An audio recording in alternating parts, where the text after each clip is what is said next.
యెహోషువ గ్రంథానికి 24 అధ్యాయాలు.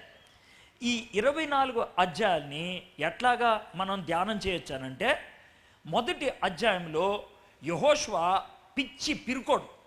ఎందుకనంటే వాళ్ళ గురువు గారు ఉన్నారు కదా మోషే ఇదిగో అంత దూరంలో యోర్దాను నది ఉంటుందంటే ఒక 8-10 కిలోమీటర్ల యువతల నెబో అనే కొండ ఉన్నది. దేవుడు ఏమన్నాడంటే, మోషే కొండ మీదకి రా అన్నాడు. వచ్చాడు. కొండ మీదకి వస్తే ఆ కొండ మీద నుంచి అదే యెరూషలేము, అదే బెత్లెహేం, అదే యెరికో, అన్ని ఊర్లు చూపిస్తున్నాడు.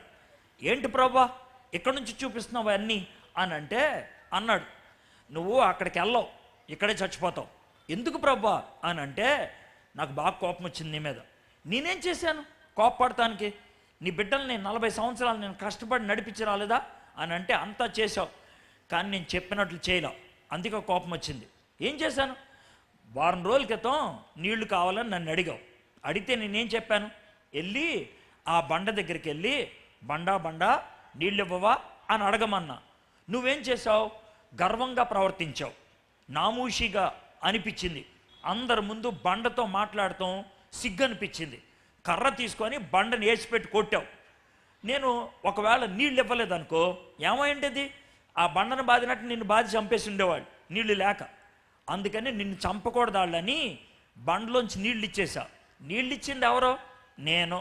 అంటే నువ్వు బండను కొట్టినప్పుడు ఎవరిని కొట్టినట్లు? నన్ను కొట్టినట్లు. అంటే నా దృష్టిలో బండ దేవుడు అని కాదు, బండలో దేవుడు ఉన్నాడు అని కాదు. బండను కొడితే నన్ను కొట్టినట్లు అంటానికి అర్థం ఏంటో తెలుసా? చిన్న మాట చెప్తా. మీ ఇంట్లో ఎప్పుడైనా ఇలాంటి పనులు జరిగాయా? ఏంటనంటే, మీ పిల్లలకి మీ మీద కోపం వచ్చిందనుకో, అమ్మ మీద నాన్న మీద కోపం చూపించలేకపోతే వాళ్ళ చేతిలో ఉన్న ప్లేట్ కింద పడేసి తలుపు టాప్ మని మూసేసి వెళ్ళిపోవటం ఎప్పుడైనా చూసారా? తలుపు గట్టిగా మూసేసిన ప్లేట్ కింద టపేలమని పడేసిన ఆ కోపం ఎవరి మీద చూపించినట్లు? నాన్న మీద అమ్మ మీద కదా. అంటే వాళ్ళ మీద చూపించలేక వస్తువుల మీద చూపించడం, బట్టలు ఎసురు కొట్టేసి వెళ్ళిపోవటం ఎప్పుడైనా చూసారా? అదేవిధంగా దేవుడి మీద చూపించే కోపం బండ మీద చూపించాడు. దీన్నే మనం తెలుగులో సామెత అంటాం, అత్త మీద కోప దొత్త మీద చూపించారని కదా. అదనమాట. దేవుడి మీద ఉన్న కోపం బండ మీద చూపించాడు. కానీ దేవుడికి అర్థమైంది. చాలామంది తల్లిదండ్రులు, ఏయ్ తలుపు అంత బాగా ఎందుకు వేస్తున్నావు గట్టిగా అని అంటే, జారిపోయిందిలే అది నేను కవరింగ్ ఇస్తారు. కానీ వాళ్ళకి అర్థమైపోయింది అమ్మ మీద కోపం ఉంది అనేసి. అదేవిధంగా దేవుడు అన్నాడు, నువ్వు నా మీద కోపగించుకున్నావు కదా, నాకు కూడా కోపం వచ్చింది. నువ్వు కోపగించుకొని బండను కొట్టావు, నేను కోపగించుకొని నిన్ను లేపేస్తున్నా అని దేవుడు మోషేని చంపేశాడు. మోషే చచ్చిపోయిన తర్వాత శవం కూడా దొరకనివ్వలేదు ఇశ్రాయేలీయులకి. దొరికిందనుకో, ఈయనే మా దేవుడు, మమ్మల్ని ఐగుప్తులోంచి తెచ్చింది ఈయనే అని పూజ చేసి ఉండేవాడు. అందుకనే శవం కూడా దొరకనివ్వాల. దేవదూతలు వచ్చి మోషే శవాన్ని తీసుకెళ్ళిపోయి ఎక్కడో పాతి పెట్టేశారు. మనకు తెలియదు, ఇప్పుడు కూడా దొరకలేదు, అది అయిపోయింది, వదిలేండి. అయితే యెహోషువ లేదా, ఎదురు చూశాడు, గురుగారు రావట్లేదు. ఇక బాగా బాధేస్తే దేవుడు చెప్పాడు, అయ్యా ఏం ఎదురు చూస్తావు, గురుగారు రారు, భయపడద్దు, నేనున్నాను నీకు. గురువుగారికి ఎలా తోడుకుంటున్నానో నీకు కూడా అలాగే తోడుకుంటా. నువ్వు ఓ పని చేయి, రోజు వాక్యం చదువుకోయే, రోజు దేవుని వాక్యం ధ్యానం చేయాలి అని చెప్పాడు. సరే అన్నాడు. ఇది మొదటి అధ్యాయం. రెండో అధ్యాయంలో వాళ్ళ గురువుగారు రాసిన వాక్యం ధ్యానం చేయటం బట్టి ఒక విషయం గుర్తొచ్చింది. మా గురువుగారు వేగురు వారిని పంపించాడు కాబట్టి నేను కూడా పంపిస్తా అనేసి కొంతమందిని పంపించాడు.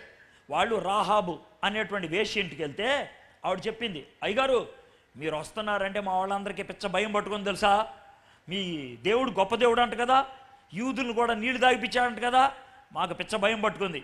ఒక విధంగా ధైర్యం వచ్చేసింది. ఓహో వీళ్ళకేమేమంటే భయమా అని అనుకున్నారు. ఈ మూడో అధ్యాయంలో యోర్దాను నది దాటాలి. యోర్దాన్ అనేది చిన్న కాలువ అండి, పెద్దదేం కాదు. మన పంట కాలువలు ఉంటే అలాంటి అనమాట. ఓ చిన్న కాలువ, దాంట్లోంచి ఎవడైనా దాటి వెళ్ళిపోవచ్చు. కానీ విచిత్రం ఏంటి తెలుసా, ఆ పంట కాలువకి సంవత్సరానికి ఒకసారి వరద వస్తుంది. వరద వచ్చినప్పుడు 1 మైలు అంత అవుద్ది. 1 మైలు బాగా వేగంగా నీళ్ళు వస్తాయి, ఎవడు వెళ్ళలేడు, కొట్టుకెళ్ళిపోతారు సముద్రంలోకి. అలాంటి టైంలో నీరు దాటాలన్నమాట. అది ఎలా దాటాలి దాటేటప్పుడు ఏమవుద్ది, దాటిన తర్వాత ఏమవుద్ది, ఈ విషయాలన్నీ చెప్పుకుంటూ వచ్చాడు 3వ అధ్యాయం. 4వ అధ్యాయంలో ఎలా దాటారో చెప్పాడు. 5వ అధ్యాయంలో దాటి అవతలికి వెళ్ళిన తర్వాత సున్నతి చేయించుకొని దేవునికి సంబంధం ఏర్పరచుకున్నారు. 6వ అధ్యాయంలో యెరికో మీద దాడి చేయటం మొదలుపెట్టారు. ఇక 8, 9, 10, 12వ అధ్యాయం దాకా ఒక పట్టణం తర్వాత ఒక పట్టణం, మొత్తం 10 పట్టణాల మీద విజయాన్ని సాధించారు. 1 నుంచి 12 దాకా వాళ్ళు యుద్ధాలు చేశారు. 13 నుంచి 24 దాకా చేసిన యుద్ధాల ద్వారా సంపాదించుకున్న దాన్ని పంచిపెట్టుకున్నారు. అదనమాట యెహోషువ గ్రంథం యొక్క చరిత్ర. 1వ అధ్యాయం భయంతో స్టార్ట్ అయింది. చివరి అధ్యాయంకి వచ్చేప్పటికి 23వ అధ్యాయంలో నేనును నా ఇంటి వారము యెహోవాను సేవింతు. అదే భయంతో ఆరంభమైంది, సేవతో ముగిసింది కదండి. భయం వేసి నేనేం చేయను అన్నాడు, చివరికి వచ్చేప్పటికి ఏమైనా సరే దేవుని సేవ చేస్తానన్నాడు. ఈ విధమైనటువంటి గొప్ప ఉద్యమంగా మారిందే యెహోషువ గ్రంథం. భయం వేసినప్పుడు, బాధ కలిగినప్పుడు, నేను ఒంటరిదాన్ని, నేను ఒంటరివాణ్ణి ఎలాగా అని అనిపించినప్పుడు యెహోషువ గ్రంథం చదువుకోండి, బాగా సహాయం చేస్తుంది.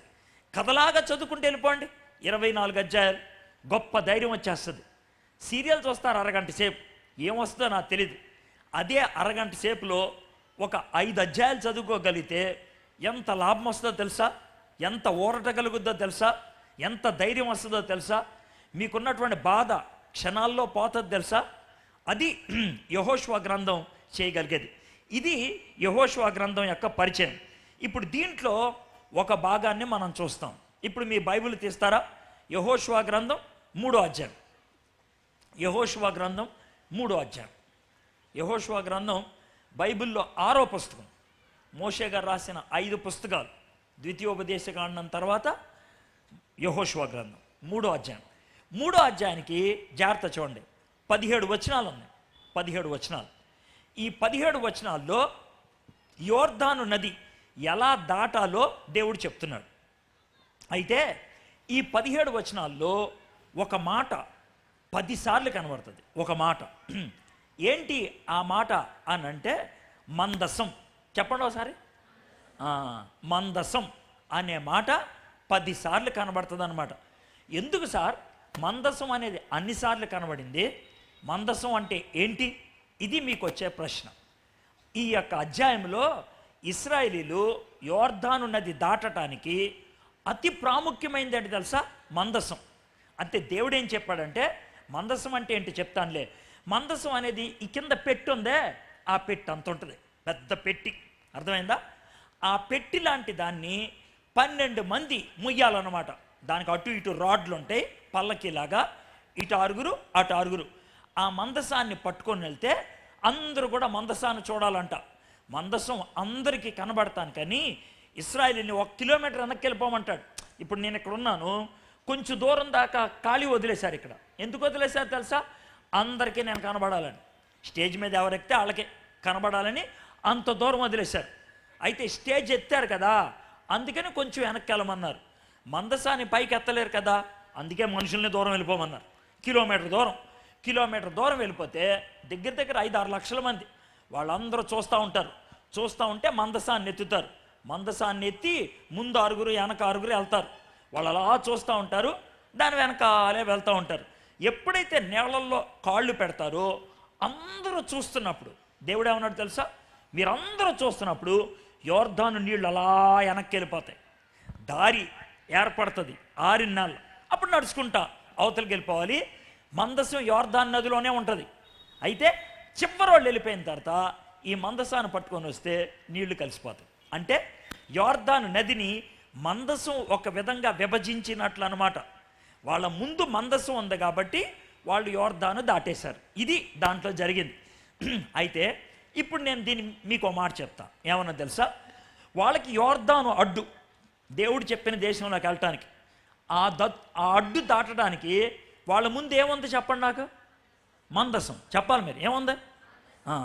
వాళ్ళ ముందు మందసం ఉంది కాబట్టి అడ్డు దాటేశారు. నేను ఇందాక ఒక మాట చెప్పా, మీలో చాలామందికి పవిత్ర జీవితం జీవించడానికి, దేవునికి ఇష్టమైన వాళ్ళుగా జీవించడానికి ఏదో ఒకటి అడ్డు ఉంటుంది.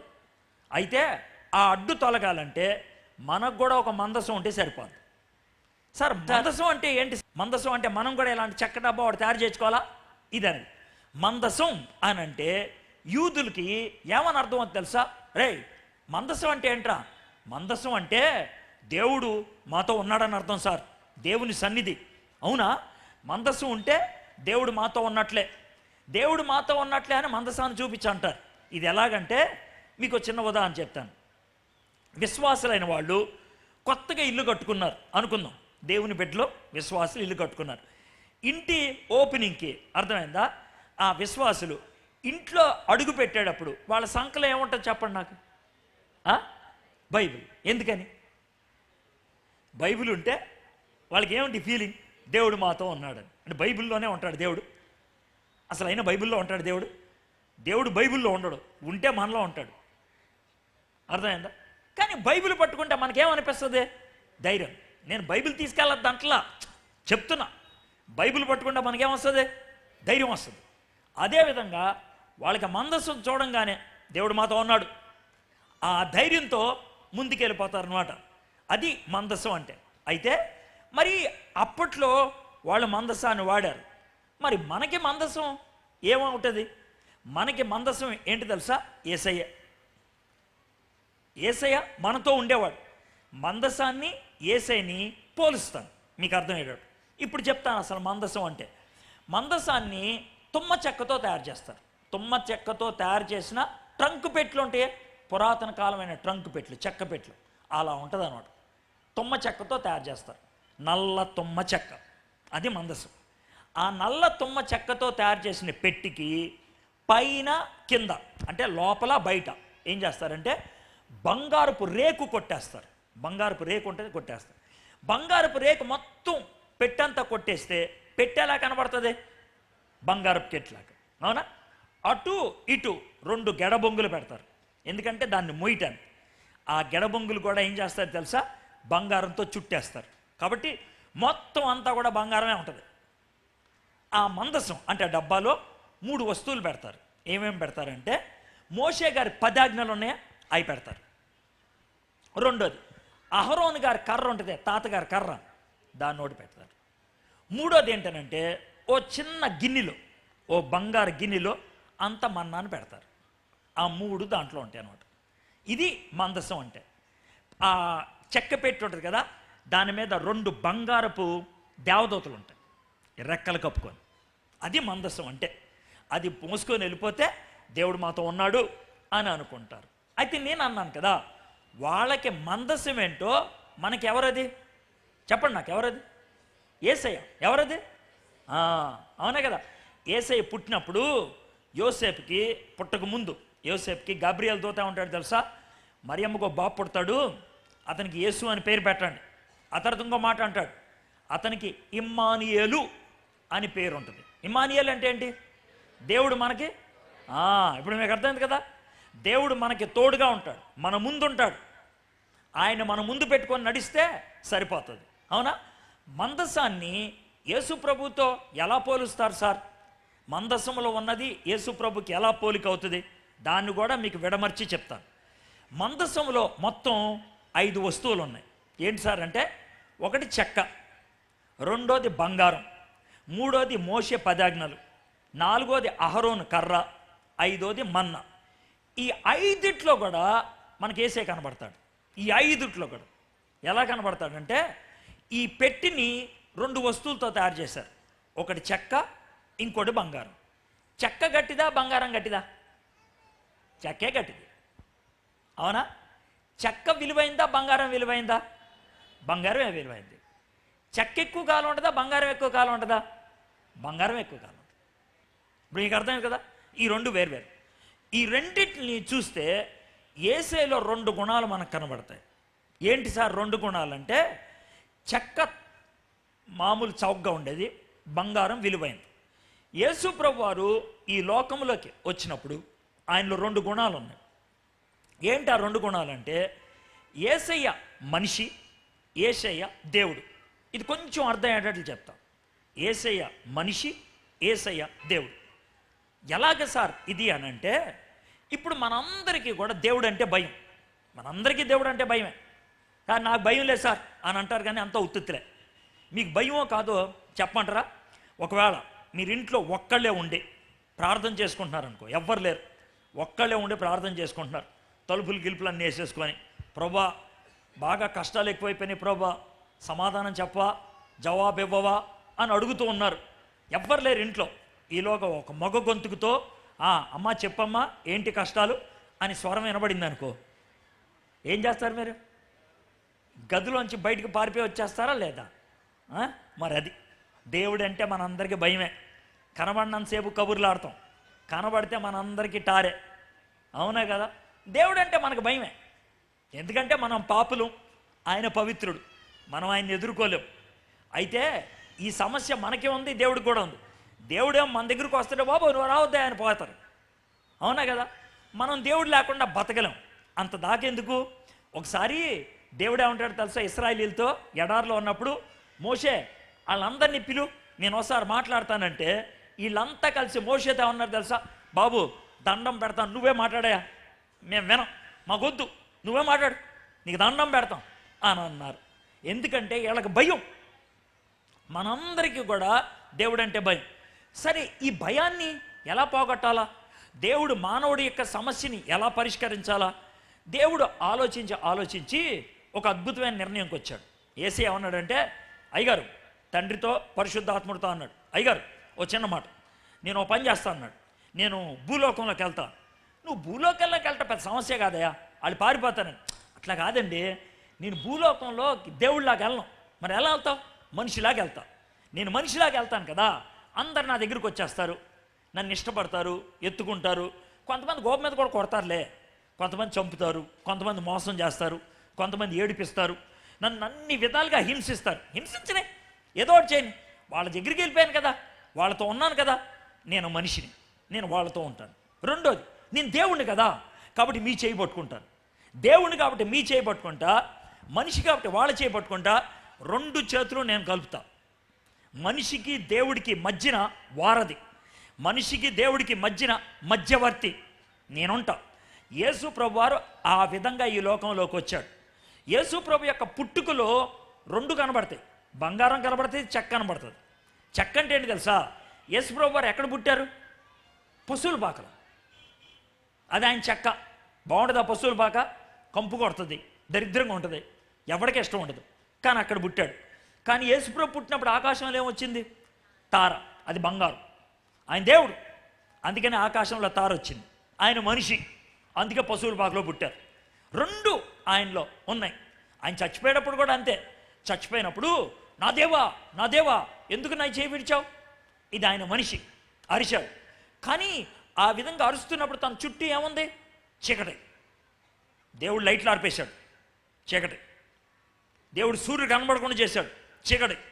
ఆయన దేవుడు కాబట్టి చీకటి, ఆయన మనిషి కాబట్టి అరుపు.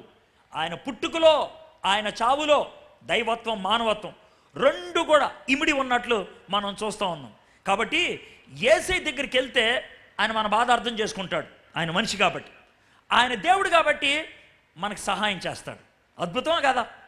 అది చెక్క బంగారం. మరి మోషే ధర్మశాస్త్రం ఏం చేసింది? మోషే ధర్మశాస్త్రం ఎందుకు ఇచ్చారు తెలుసా? నీతిమంతులుగా మనం ఉండాలని, నీతిని మనకివ్వాలని. కానీ మోషే ధర్మశాస్త్రం నీతి తీసుకొచ్చిందా? లేదు. అది ఎలా ఉంటుందంటే థర్మామీటర్ లాంటిది. అది థర్మామీటర్ లాంటిది. ఒకవేళ థర్మామీటర్ ఉందనుకోండి, జ్వరం ఉందని తెలుస్తుంది, కానీ జ్వరం తీయలేదు. యేసు ప్రభు వారు జ్వరం తీయగలిగే ట్యాబ్లెట్ అయ్యాడు. ఆయన నీతిగా కూర్చున్నాడు. మోషే ధర్మశాస్త్రం ఏదైతే చేయలేకపోయిందో అది యేసయ్య చేశాడు. ఇది మూడోది. నాలుగోది,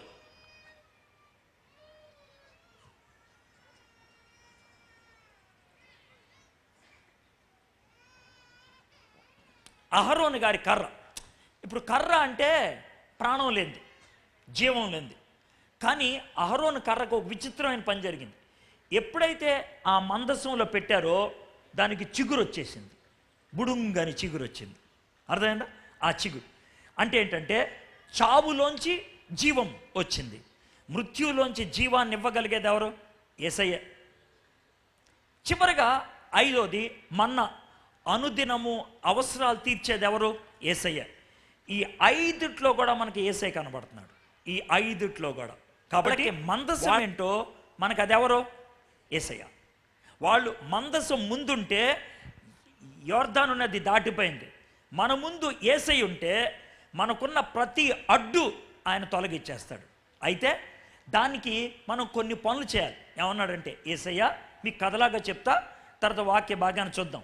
ఏమన్నాడంటే ఈ మందసాన్ని 12 మంది పట్టుకోవాలి. 12 మంది. ఇశ్రాయేలీలు 12 గోత్రాలు కదా, గోత్రానికి ఒకళ్ళు చొప్పున లెక్కేసుకొని 12 మంది. ముందు 6, వెనక 6. ఆ మందసాన్ని పట్టుకొని వెళ్తా ఉన్నప్పుడు ఏమంటాడు తెలుసా? ప్రతి ఒక్కళ్ళు దాన్ని చూడాలి. 2, ప్రతి ఒక్కళ్ళు దాన్ని వెంట వెళ్ళాలి. 3, ప్రతి ఒక్కళ్ళు దానికి అంత దూరంగా ఉండి పవిత్రపరచుకోవాలి. 4, నేను వాళ్ళ ఎదురుగా నీటిని విభజిస్తూ ఉంటే మీరు గమనించాలి. ఈ 4 పనులు ఆయన చెప్పాడు. మన జీవితంలో కూడా దేవుడు అలాగే చేస్తున్నాడు. అయితే మనం 3 పనులు చేయాలి. ఏంటి ఆ 3 పనులు అంటే, దేవుడు చెప్పినట్లుగా చూడాలి. ఎవరి వైపు చూడాలి? ఎందుకు చూడాలి? దేవుడు చెప్పినట్లుగా వెంబడించాలి. దేన్ని వెంబడించాలి? ఎలా వెంబడించాలి? 3వది, దేవుడు చెప్పినట్లుగా మనల్ని మనం సిద్ధపరచుకోవాలి. ఎలా సిద్ధపరచుకోవాలి? ఈ విషయాల్ని మనం వాక్యంలోంచి ధ్యానం చేద్దాం. మీ దగ్గర ఇప్పుడు బైబిల్స్ ఉంటే యెహోషువ గ్రంథం 3వ అధ్యాయం, యెహోషువ గ్రంథం 3వ అధ్యాయం మనం 7 వచనాలు వరకు ధ్యానం చేస్తాం. అంతే. ఆ వచనాల్లో కొన్ని వచనాలు నేను చదువుతాను. ఇప్పుడు దాకా అసలు మీకు కథలాగా అంతా చెప్పేశాను. ఏం జరిగింది, యోర్దాన్ నది ఎలా దాటుతారు అంతా. అయితే ఇప్పుడు వివరణాత్మకంగా చదువుతున్నాం అంతే. మీకు కొత్తగా తెలిసేది ఏమి లేదు. కాబట్టి మీరు నేర్చుకోవాల్సిందల్లా ఏంటనంటే, దేవుడు ఏం చేయమని అడుగుతున్నాడు యోర్దాన్ నది దాటడానికి. అది గమనించండి. మీ జీవితంలో కొన్ని అడ్లు ఉంటాయి కదా, అయ్యేంటో నాకు తెలియదు. జబ్బులు ఉండొచ్చు, అలవాట్లు ఉండొచ్చు, కోరికలు ఉండొచ్చు, లేకపోతే అప్పులు ఉండొచ్చు, సమస్యలు ఉండొచ్చు. అది మీ జీవితానికి అడ్డు. ఈ అడ్డు తొలగడానికి నేనేం చేయాలి? ఈ అడ్డుని ఛేదించడానికి నేనేం చేయాలి? దీన్ని దాటిపోవడానికి నేనేం చేయాలి? అది మీరు ఆలోచించడానికి ప్రయత్నం చేద్దాం. యెహోషువ గ్రంథం 3వ అధ్యాయం. యెహోషువ వేకువన లేచినప్పుడు అతడును ఇశ్రాయేలీయులందరూ షితిము నుండి బయలుదేరి యోర్దానుకు వచ్చి దాన్ని దాటక మునుపు అక్కడ నిలిచిరి. 3 దినములైన తర్వాత నాయకులు పాళములో తిరుగుచు జనులకు ఇలాగూ ఆజ్ఞాపించిరి, మీరు మీ దేవుడైన యెహోవా నిబంధన మందసమును యాజకులైన లేవీలు మోసుకొని పోవుట చూచినప్పుడు మీరున్న స్థలములో నుండి బయలుదేరి దాని వెంబడి వెళ్ళవలను. మీకును దానికిని దాదాపు 2000 కొలమోర్లు ఎడముండవలను. మీరు వెళ్ళు త్రోవ మీరింతకు ముందుగా వెళ్ళినది కాదు, మీరు దాన్ని గుర్తుపట్టవలను గనుక ఆ మందసమునకు సమీపముగా మీరు నడువరాదు. మరియు యెహోషువ, రేపు యెహోవా మీ మధ్య అద్భుత కార్యములు చేయను గనక మిమ్మును మీరు పరిశుద్ధపరచుకున్నాడని జనులకు ఆజ్ఞ ఇచ్చెను. మీరు నిబంధన మందసమును ఎత్తుకొని ప్రజల ముందర నడువుడని యాజకులకు అతడు సెలవీయగా వారు నిబంధన మందసమును ఎత్తుకొని ప్రజల ముందర నడిచిరి. ఇవి నేను ఇందాక చెప్పినట్లుగా దీంట్లో 3 విషయాలు ఉన్నాయి. ఒకటి ఏంటంటే చూడమన్నాడు, 2వది వెంబడించమన్నాడు, 3వది పరిశుద్ధపరచుకోండి అని అన్నాడు, దూరంగా ఉండండి. ఈ 3 పనులకి అర్థం ఏంటో మనం చూద్దాం. అయితే దానికంటే ముందు ఇదంతా యెహోషువకి దేవుడు చెప్పాడు. దాన్ని యెహోషువ నాయకులకి చెప్పాడు, నాయకులు అందరికీ చెప్పాడు.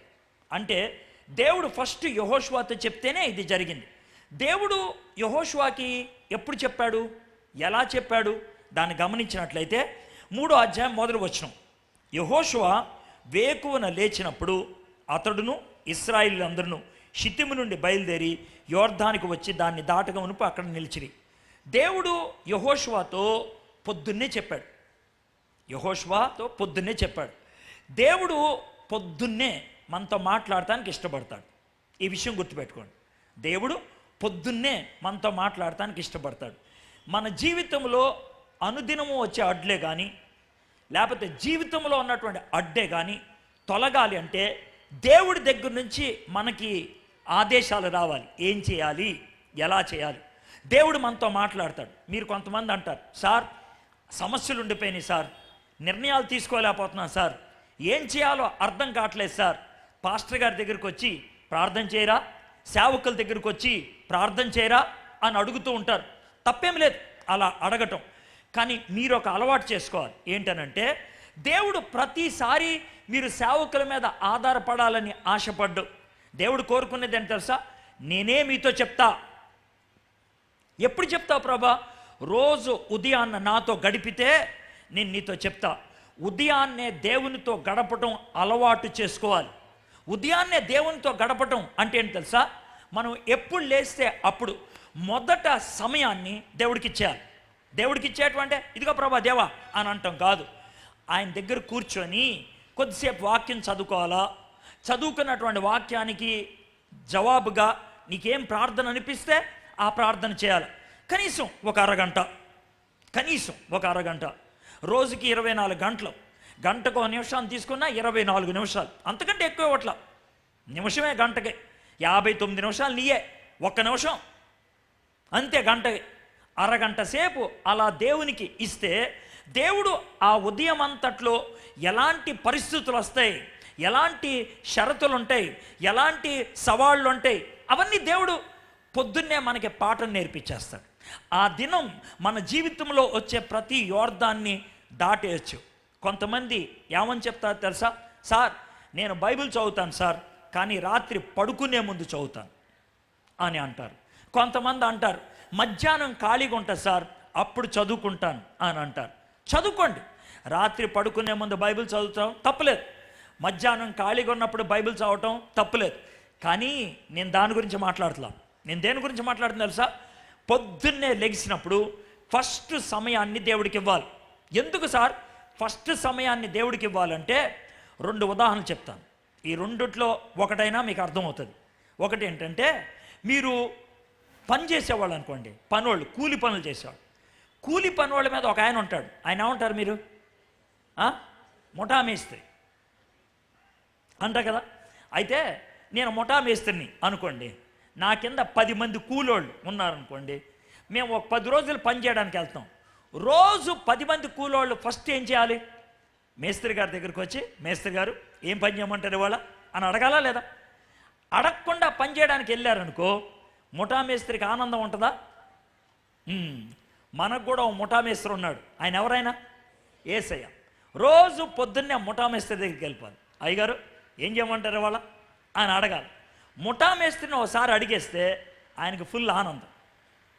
ఇలా చేయి, అటెళ్ళు, ఇటు చెప్పు, ఆయన చక్కగా చెప్తాడు. ఒకవేళ ముఠా మేస్త్రికి చెప్పకుండా వెళ్ళి ఇబ్బందులు వచ్చినాయి అనుకోండి, మేస్త్రి గారు ఇబ్బందులు వచ్చినాయి అంటే, మంచిదిరా, రానే నన్ను అడిగా వాడికి వెళ్ళటానికే ఎవడెళ్ళమన్నాడు అక్కడికి? నేను వెళ్ళమన్నానా? నన్ను ముందు అడగొచ్చు కదరా ఓ మాట. అడిగితే వెళ్ళొచ్చో లేదో నేను చెప్పుండేవాడినా? ఎవడెళ్ళమన్నాడు? నీ కాలు ఇరికిందా? మంచిదే, ఇరిగింది, బాగా. అది పరిస్థితి.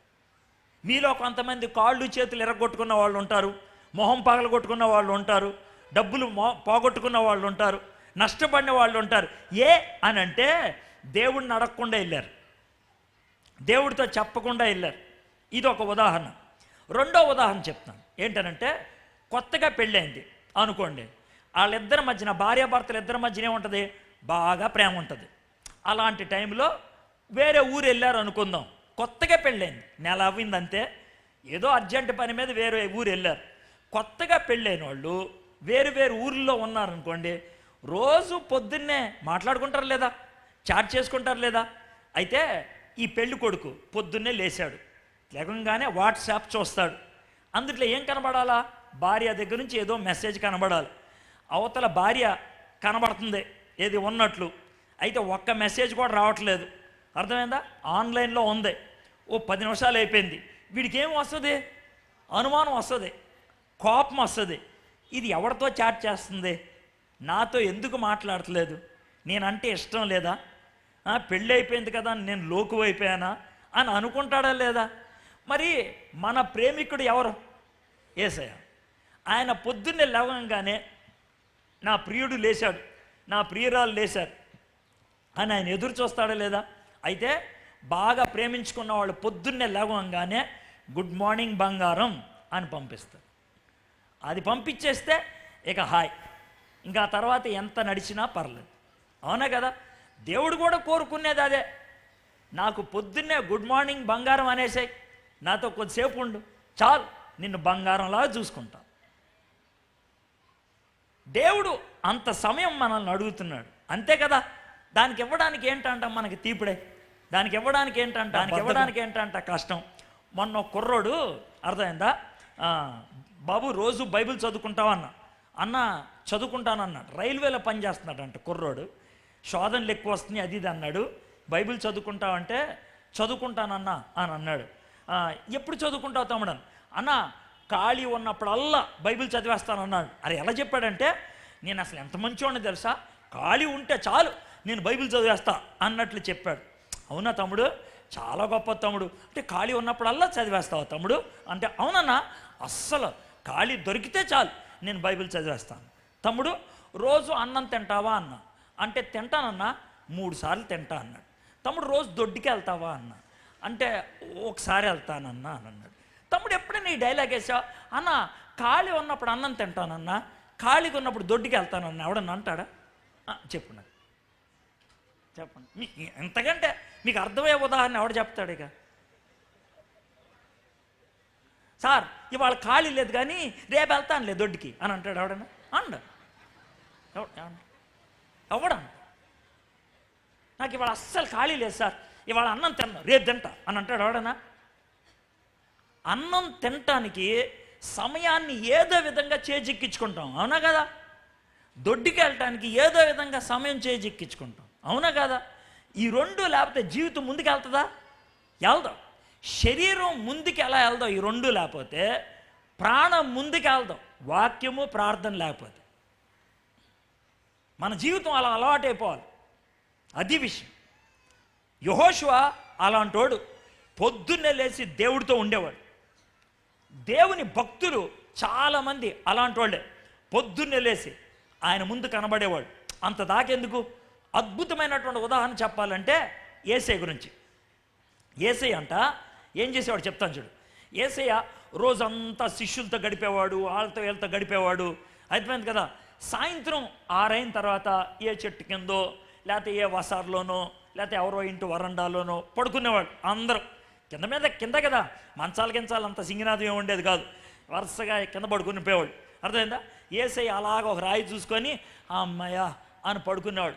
ఆయన పడుకోగానే పక్కన పేతురు వచ్చి చేరేవాడు. యేసయ్య ఏంటి బాబు పేతురు, వాడికి ఎందుకు ప్రభు ఇలా అయ్యింది అంటే, వాడికి ఇలా అయ్యింది ఎందుకంటే ఇలా జరిగింది అని యేసయ్య జవాబు చెప్తా ఉంటే, ఈ పక్క నుంచి తోమ వచ్చేవాడు. యేసయ్య నాకు నమ్ముద్ది అవట్లేదు, ఎందుకంటే మనోడు అనుమానిస్తాడు కదా, ఈయనకి ఏదో తగ్గు తీరుస్తూ ఉంటాడు.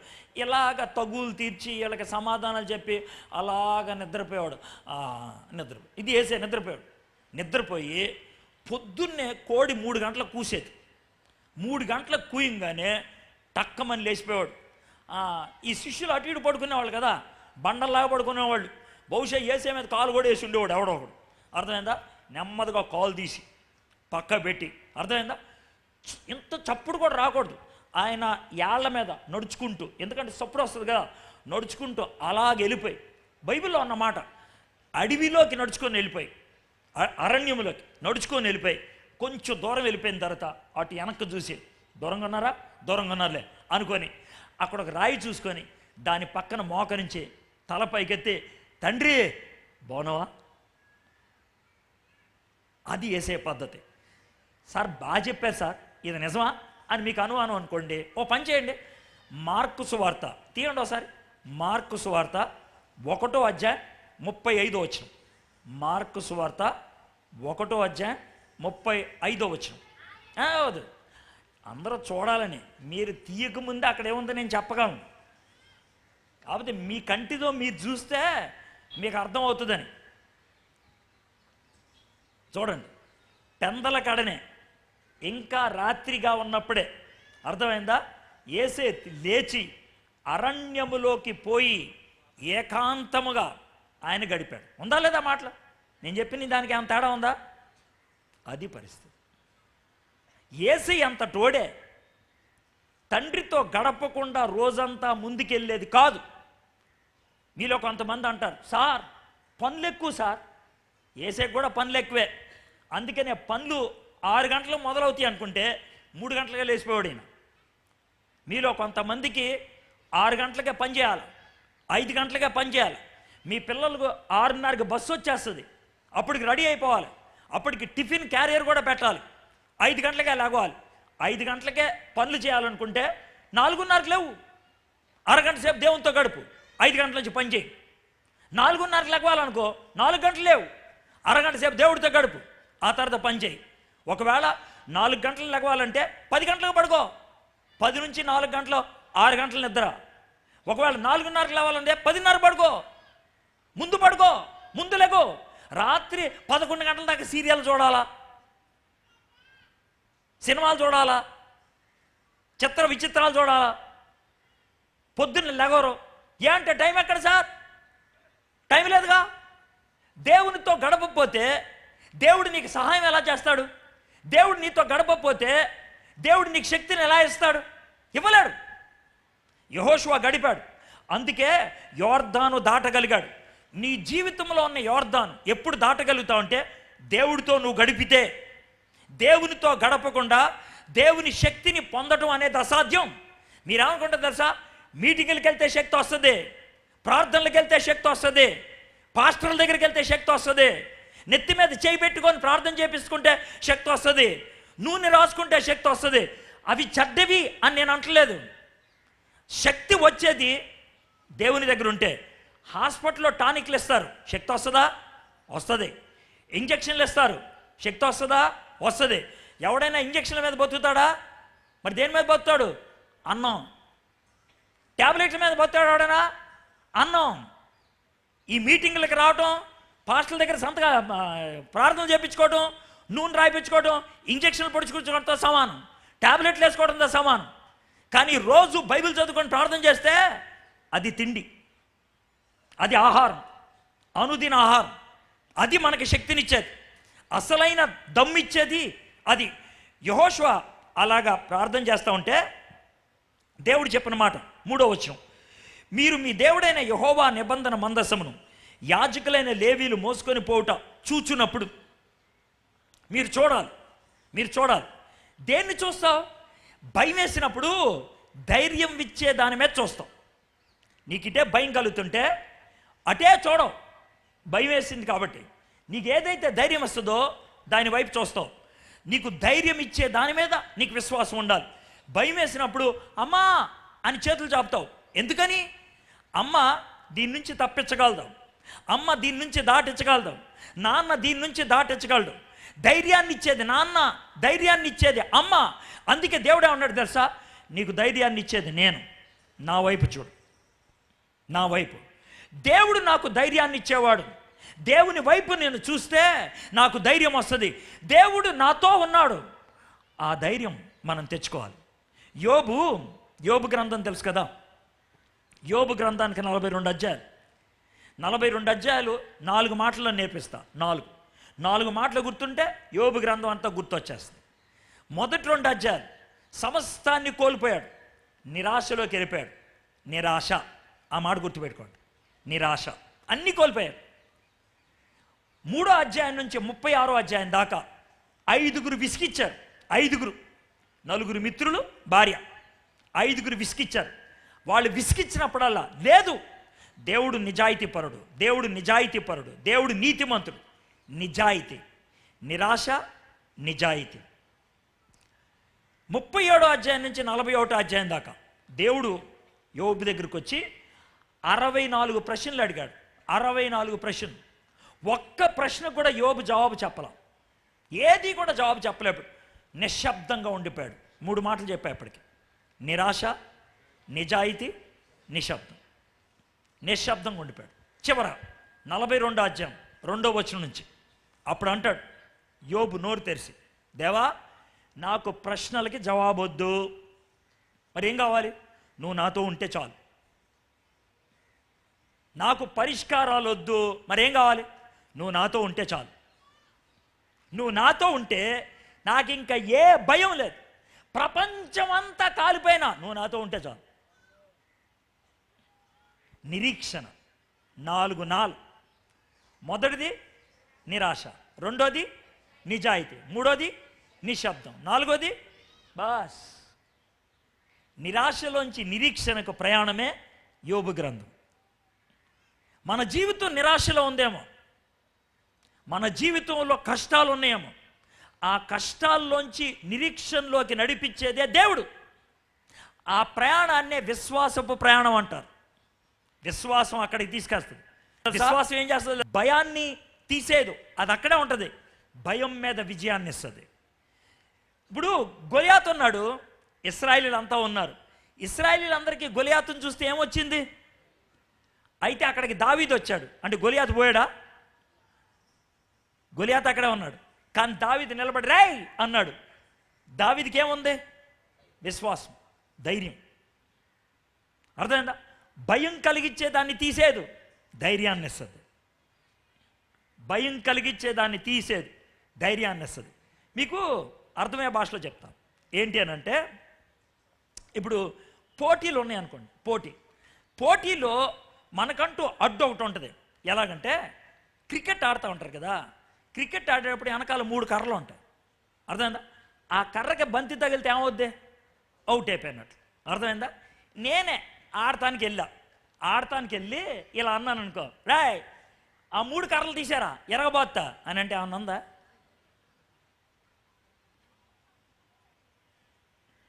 ఆ 3 కర్రలు ఉన్నప్పుడు బాధితేనే ఒక అర్థం ఉంటుంది. అర్థమైందా? దాన్ని తీసేయి నేను పోతా అంటే. దేవుడు మన గొప్పతనం చూపించాలి లోకానికంటే కర్రలు తీశాడు, ఎరగబాదేటట్లు చేస్తాడు. దేవుడు గొలియాతుని తీశాడు, గొలియాతుని ఎరగబాదే శక్తిని దావీదుకి ఇస్తాడు. దేవుడు మీ సమస్య ఏదైతే ఉందో, దేవుడు మీకేదైతే సవాలు ఉందో, దేవుడు మీకేదైతే కష్టం ఉందో దాని మీద విజయాన్ని ఇస్తాడు. అది ఆయన చేసేది. అర్థమైందా? కబడ్డీ ఆటలో చెప్పాలంటే, కబడ్డీ ఆటలో అవతల టీంలోకి వెళ్ళి కబడ్డీ కబడ్డీ కబడ్డీ అమ్మో నా భయం వేస్తుంది అని వచ్చావు అనుకో, పాయింట్ వస్తుందా? రాదు. అమ్మో వాళ్ళు పట్టుకుంటారేమో, వాళ్ళందరినీ వెళ్ళిపోమను లోనికి వెళ్ళి వస్తానంటే. ఇప్పుడు మీకు అర్థమైందా?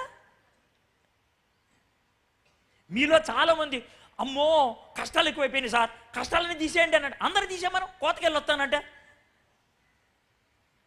అర్థం లేదు. కానీ దేవుడు ఏమంటాడు తెలుసా?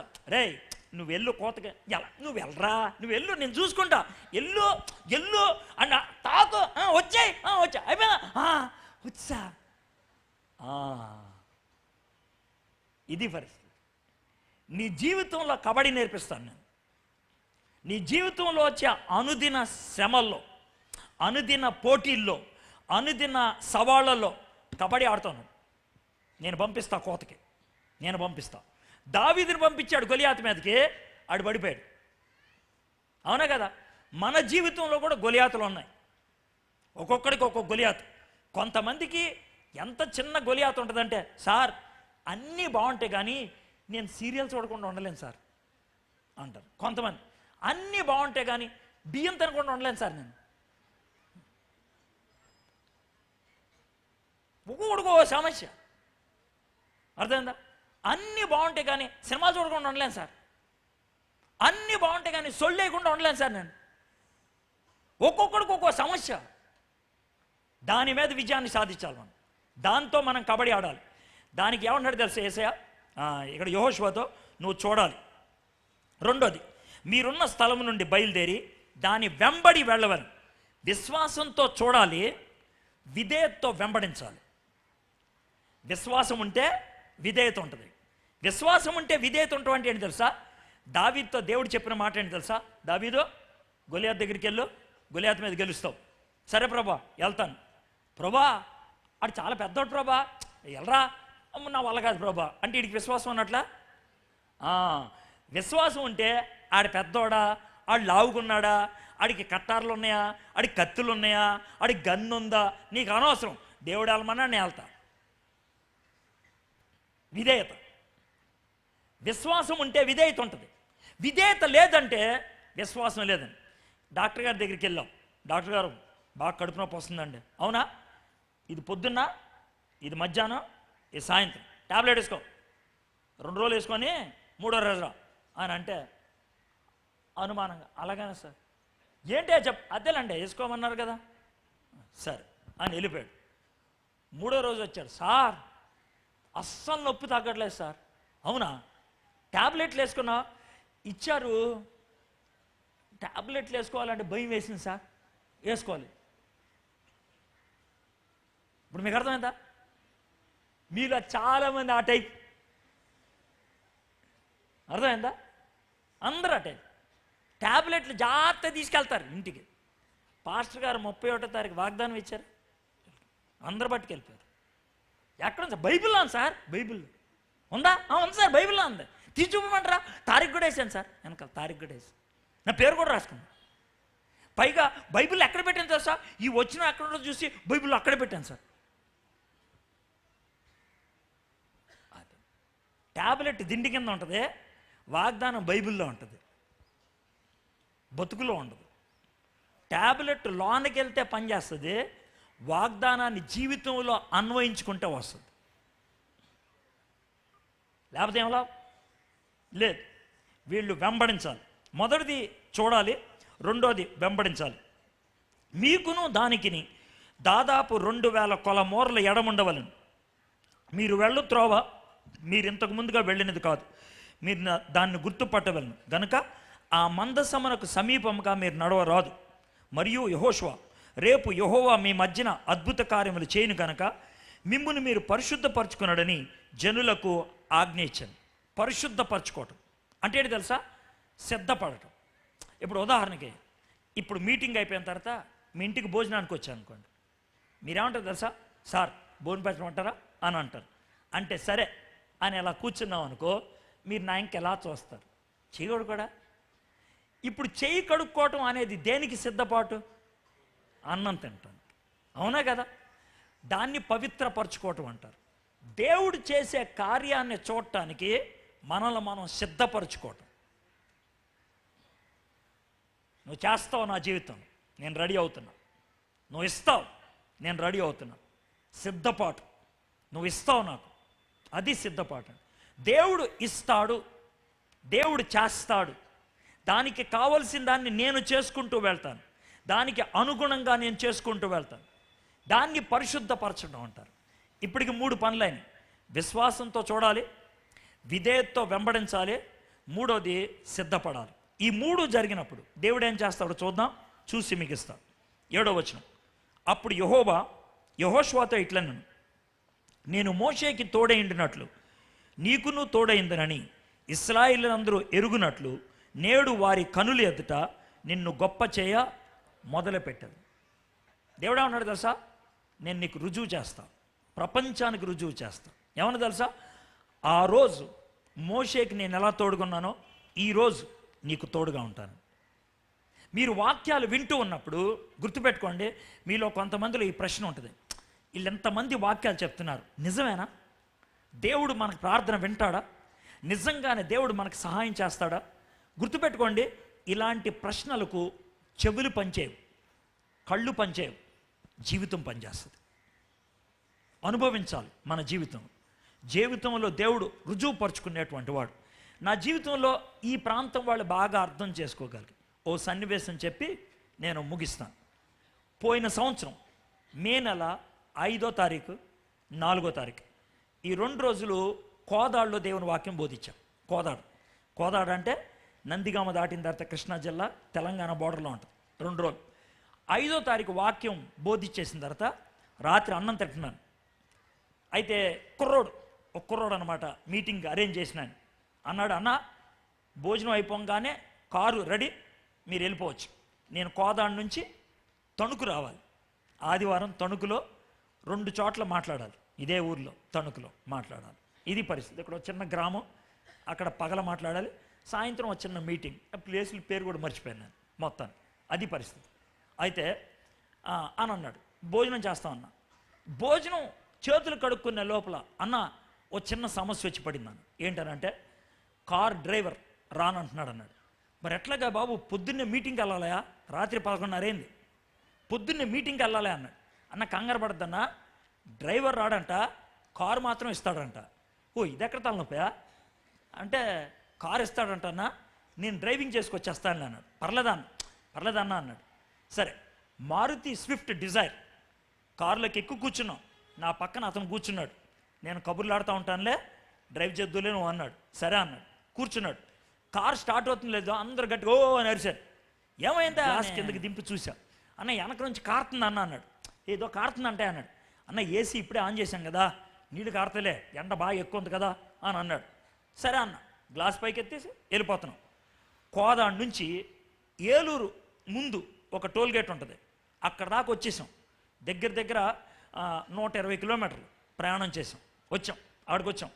వచ్చిన తర్వాత నాకు బాగా వాసన వస్తుంది, కిరసనాయిల్ వాసన. టోల్ గేట్ దగ్గర స్లో అవుతుంటే ఇలా వెనక్కి చూస్తే సన్నటి దోవ అలా పడుతుంది నీళ్ళలాగా. తమ్ముడు ఏదో కారుతున్నట్టుందా, పక్క తీసుకెళ్ళి అని అన్న. అంటే టోల్ గేట్ దాటించి పక్క తీసుకెళ్ళి ఆపాడు. ఆపితే మేము కారు దిగాం, బడబడా పెట్రోల్ కాలిపోతుంది. వెనక మూత సరిగ్గా పెట్టలేదేమో అని చూసాం, మూత బాగానే ఉంది. మరి ఏంటి అని అంటే ముందు బాయినట్టు అంటారే, అది తీసి చూస్తే ఇంజన్లోకి ఒక పైప్ వెళ్తుంది, దాన్ని స్క్రూ ఇప్పేసి ఎవరో బయటికి లాగేసి ఉంచారు. కొంచెం లోనకి వెళ్తుంది, కొంచెం బయటికి వెళ్తుంది. ఈ 120 కిలోమీటర్లు అదే విధంగా వస్తుంది. అసలు అంతసేపు పెట్రోలు నడిచిందంటే గొప్ప విషయం. రెండోది, ఈ 120 కిలోమీటర్లు ఎవడైనా సిగరెట్ వేసేసినా, ఎలుగుతున్న అగ్గిపళ్ళు వేసినా గాల్లోకి ఎగిరి ఉండేది మా కారు. అది పరిస్థితి, చచ్చిపోయి ఉండేవాళ్ళు. ఇది పరిస్థితి. అయితే తమ్ముడు ఎవడో ఇప్పితే కానీ జరగదయ్యా ఇది, డ్రైవర్ ఆగిపోయాడు అంటున్నావు, ఇది అంటున్నావు, ఏదో నాకు అనుమానంగా ఉంది అని అంటే వెంటనే ఫోన్ చేశాడు. ఆ కుర్రోడు లంబాడి కుర్రోడు, తెలుగులో మాట్లాడట్లేదు, లంబాడి భాషలో మాట్లాడుతున్నాడు. ఫోన్ చేశాడు, ఎవడరా డ్రైవరు, ఎందుకురా రానన్నాడు అని అంటే అప్పటికే విషయం తేలిపోయింది. నన్ను లేపేయడానికి ప్లాన్ అది. కానీ 120 కిలోమీటర్లు ఏమన్నా అయిందా? ఏమవ్వాలి? మీ మధ్య జరిగిన విషయమే, తారీఖుతో సహా చెప్తున్నా. నేను అబద్ధం ఆడాల్సిన పని లేదు, లైవ్ వెళ్తూ ఉండుంటాను. ఇది పరిస్థితి. దేవుడు మన పక్షాన్ని ఉంటే ప్రపంచం అంతా మన చుట్టూ ఉన్నా భయపడాల్సిందే.